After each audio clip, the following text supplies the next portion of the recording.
Hey Tammy, I was just curious if you already had dinner for the night. Oh, hi, Clark. Yeah, I've already eaten. I'm actually just about to hop in the shower now. What are you up to? I was actually just sitting down for dinner right now. Oh, nice. I really wish that we could have eaten at the same time. What are you going to be having for dinner? I just picked up some lunchbox from a grocery store. It's nothing fancy. What? But you're away on a business trip. You should at least be trying to go out and eat the foods over there. And what about the clients you went there to meet? Are they not taking you out to eat? Yes, they're taking care of me.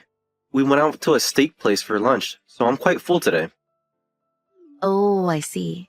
I guess I just would have assumed that they were wining and dining you every night. I wish.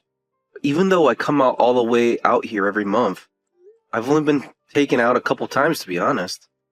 But I'm just glad that they always pick out good places to take me to when they do. Well, I guess that is a silver lining. By the way, how is the weather there? Is it pretty cold already?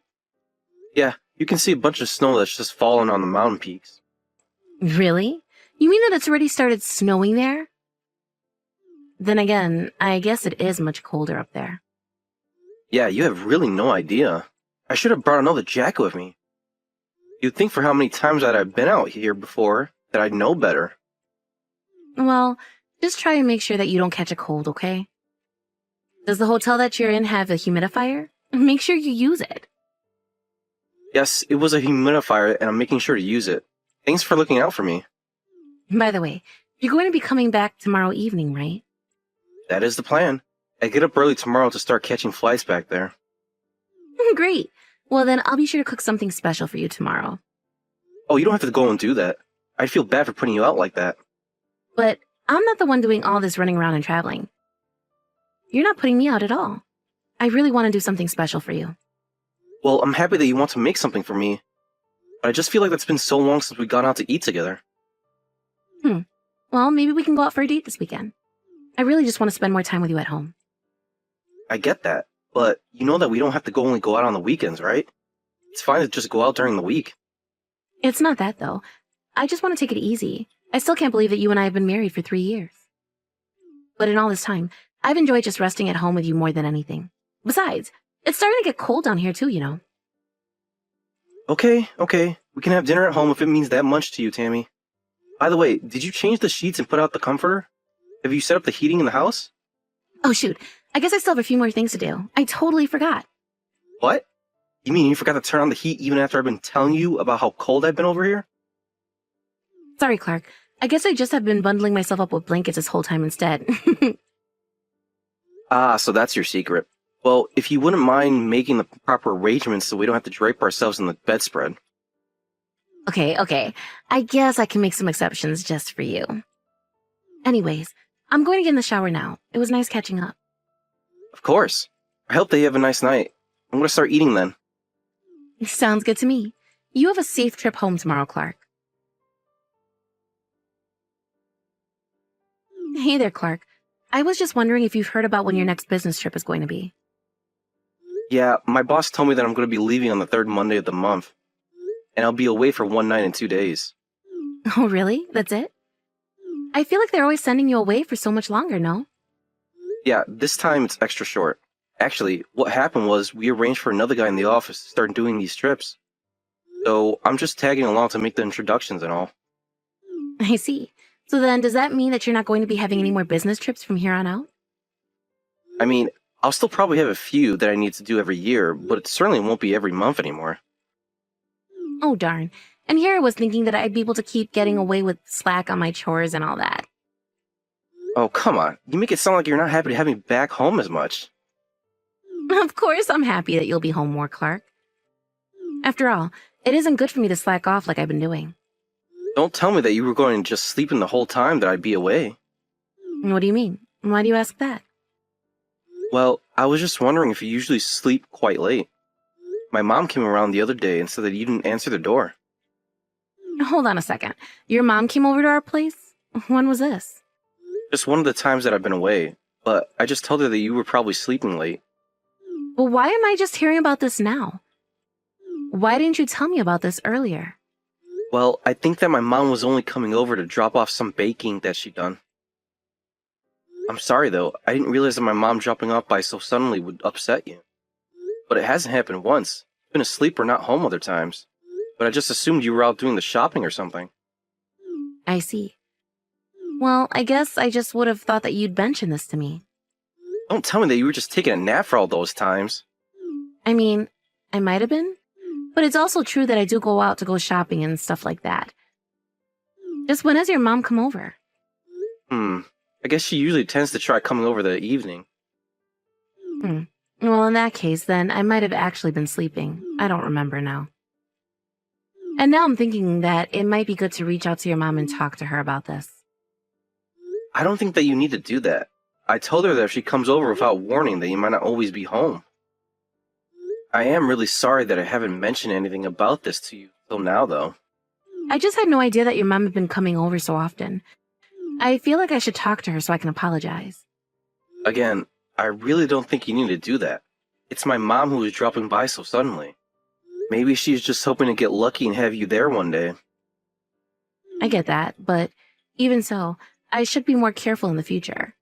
Maybe I've been napping too much lately. Well, you might get even more sleep during the day with the heat on now. I personally don't think humans were meant to live with the ability to control their temperature. It just makes it so easy to not want to leave your house at all when the weather is hot or cold. Oh shoot! I just remembered that I still need to go out and get stuff for dinner. I've got to run. No issue. I hope that you can get all the shopping done easily. Good luck with all that uncontrolled weather out there. Very funny, Clark. Anyways, have a good rest of your day. Hey Mom, sorry, are you trying to call right now? Is everything okay? You never call this late. Clark, can you talk on the phone? Do we have to text? Yeah, I'm really sorry, Mom, but I kind of have my hands full right now. I'm out of town with the coworker who was going to be taking over the business trips. And we're out with the client right now drinking. But something terrible has happened. It's your house, Clark. There was a fire and it's all gone. Wait, what? Are you serious? My house? Burned down? Yes. Oh, I'm so sorry to have to tell you like this. The firemen are there putting it out, but it looks like everything got burnt up. The fire chief was telling me that they've been getting quite busy ever since the weather got so dry. Well, I have to get back home. This is horrible. But you're still out on your business trip, right? Are you going to be able to leave to come back for this? I'll find a way. I'll try and get back home as soon as I can. I mean, Tammy's back there, so I just think we need to be together for this. There's another thing I wanted to talk to you about. You mean Tammy? She's still alive, I just know it. Please don't tell me otherwise. Please, Clark. I need you to calm down and read what I have to say to you, okay? What are you about to tell me? No, wait. On second thought, I don't think I want to know at all. Please, Clark. You have to do this. The thing is that I don't know where Tammy is. I'm not sure if she's okay, but I think you're still not going to like what I have to say even if she is. What do you mean? What else is there worry about except if she's alive or not? Look, I'm going to tell you what I know. But please, just know how sorry I am that I have to be the one to tell you all of this. But you have a right to know so that you can decide what to do with your life from here on out. Clark, is everything okay? I just noticed that a bunch of missed calls and messages from you. Tammy! Finally! Where are you right now? Did you make it out okay? Well, I was feeling a little bit sick earlier, so I think that I went to bed around 9 tonight. What do you mean? Where did you go to sleep? You know that our whole house had burnt down, right? Wait, what? What are you talking about?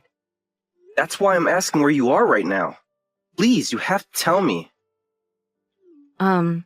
Where am I? Oh, I forgot to tell you that I was going to be spending the night at a friend's house today. Oh, I see. So then I guess that means you're safe at least, right? I am safe, but are you serious about our house? Has it really burned down, all of it? Yes, I'm really serious. I guess the heater wasn't cleaned out properly. Some link caught fire, and that's what started it all. Oh my. Clark, I am so sorry. I really had no idea. It's okay now. I'm just glad that you were safe and out of the house at the time. But what are we going to do? Did anything else happen? Are the neighbors' homes okay? They didn't catch fire too, did they? I think that the house next to ours is fine. The firefighters got there in time to keep it from spreading. Clark, I don't know what else to say except that I'm so sorry about this. I never meant for this to happen. I'm just glad that you're safe, Tammy. Clark, I don't deserve you. Well, I just wanted to let you know that I'm on my way home right now. We're going to get divorced first thing in the morning. Wait, what? A divorce? What are you talking about? Why would you do that? Is this because I accidentally forgot to clean the heater before turning it on? No, it isn't that. Are you really going to pretend like you have no idea at all what I'm talking about? I really don't. I'm sorry that I forgot to clean it and that it started the fire. But you have to know that it was all an accident, right? Let me try this again. You were safe from the fire because you were really sleeping at another house, right? Maybe you can sit on that one and think why I'm leaving you. Clark, are you there? Please, can't we just talk this out? I know that we can work through this. There's nothing to talk out, and there's nothing to work through either. Besides, we've already talked this through, and I still haven't changed my mind. So what else is there to say? I really am sorry. I hope you know how sorry I am. Oh, just stop with the apologies already. You already said that you were sorry, and it still hasn't changed anything. I know that you were having an affair behind my back each time I would leave for a business trip. Surely you know that divorce was in the stars for us sooner or later. But this time was really going to be the last time that I met up with this guy. You have to believe me. But the only reason you were going to stop seeing him was because I wasn't going to be going away, right? Yeah, that was part of it, but it's not just. I think it had just run its course. Oh, well, I'm so happy that your affair has run its course and you're ready to come back to me now. But it's too late. You should have never cheated on me to begin with. But I just never thought that you'd react like this. I didn't think you were going to ask for a divorce. Please, you have to know that I only love you. You have to believe me. You know, even if we had fallen out of love with each other and we're still married, I still wouldn't want you sleeping around on me. I don't care what you call it. If you were going to cheat on me, then you should have just broken up with me. I have no idea what I would have done if my mom hadn't figured this all out. So you mean your mom was able to put all this together from the fact that I wasn't at home when she would come over? It certainly seems like this was her first clue that something was wrong. And then she just happened to see you in town with another man. The final straw was the fact that you had no idea at all that our house had burned down. Please, can't we just talk this through? I know that if you just talk to me face to face that we can work through this. I mean, even though you knew that I was cheating on you, you still were worried about whether or not I was okay. You have to know how much I regret doing what I did. You've always been so kind to me, and I guess I was never fully able to appreciate that until now. So please, you have to know how sorry I am for all of this. If you were really sorry and you really want to do right by me, then you would just divorce me. Please don't do this to me. I'm so sorry, Clark. I promise that nothing like this will ever happen again. Please, you have to trust me when I say this. I swear that I'll never ever betray you again, so please forgive me. We have been married for 3 years and you've been cheating on me for at least 1.5 years. You realize that means that for half our marriage, you've been unfaithful to me, right? Why should I ever trust you again? I would be an idiot to do that. But, I mean, I was only seeing this guy once a month when you could leave for your business trip. So it's not like I was with him the whole time you were gone. I can't believe that you're really going to try and split hairs about cheating on me. I tried to suggest that we go out over and over again, and you always shot me down. But that's because it's always just so easy to rest at home with you. So that's it then. I'm just a roommate who you like to hang out with. I can't talk to other people the way that I talk to you either. You know how much you mean to me. Apparently very little if I'm basically no better than an emotional support animal to you. I trust you, and you stabbed me in the back. Well, I'm not gonna let myself be stupid enough to fall for that twice. But it won't ever happen again. I promise you that it won't. And now it won't, You can count on that. After that, not only did Tammy and I divorce, but I also sued her and her other man for the affair they were having. It turns out that this guy was also married, and when his wife found out the truth, they got into a huge fight. Meanwhile, Tammy tried to go back to her parents' house to live with them for a while. But they had heard about her affair and how she had caused our house to be burnt down, so they kicked her out right away. As for me, I was still pretty shell-shocked from the revelation about Tammy cheating on me. I moved back in with my mom and fell into a bit of a depression. Thankfully, I had family and friends there to help me find my old self and get back on my feet. I know that I have more recovery ahead, but I think that I can finally see the light at the end of this dark tunnel.